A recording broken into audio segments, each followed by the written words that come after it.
இது வாழும் முறைமையடி பாப்பா. இதையும் அதையும் கம்பேர் பண்ணி சொல்றாரு பாருங்க. பாதகம் செய்பவரை கண்டால் நாம் பயம் கொள்ளலாகாது பாப்பா, மோதி விதித்து விடு பாப்பா. வார்த்தையை பாருங்க, அந்த வார்த்தையை பாருங்க. அது கேட்கும் பொழுதே அந்த உணர்ச்சி பொங்கும்.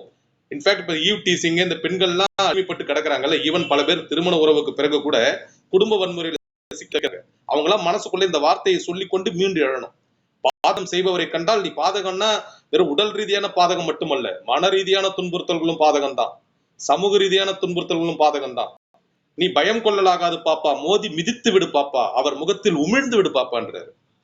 அதுதான் மன உறுதின்றத அங்க சுட்டி காட்டுறாரு. அப்ப அகத்திலே அன்புன்னு சொல்லாம அகத்திலே அன்பினோர் வெள்ளம், பொறிகளின் மீது தனி அரசாணை. என்ன வரி பாருங்க, பொறிகளின் மீது தனி அரசாணை. ஐம்பொறிகளை பத்தி நம்மளுடைய வள்ளுவர் அங்க எழுதியிருப்பாரு அறத்துப்பால்ல, மிகச் சிறப்பான விஷயங்கள். அதை பத்தி எழுதாத ஞானிகள் கிடையாது. அதை நமது பாரதி தனி அரசாணை என்றார். என்னுடைய ஆட்சியில இருக்கணும், என்னுடைய ஆணையின் கீழே, ஆணைக்கு கீழே நான் அடிபணிய மாட்டேன்.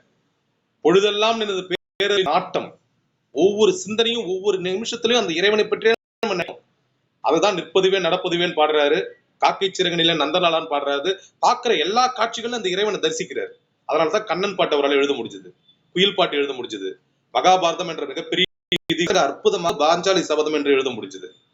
கடைசியில கர்மயோக திளைத்திரல் என்று இந்த வாழும் வாழ்க்கைக்கான ஒரு அற்புதமான சித்தாந்தத்தை நம்ம வழிகாட்டினார்.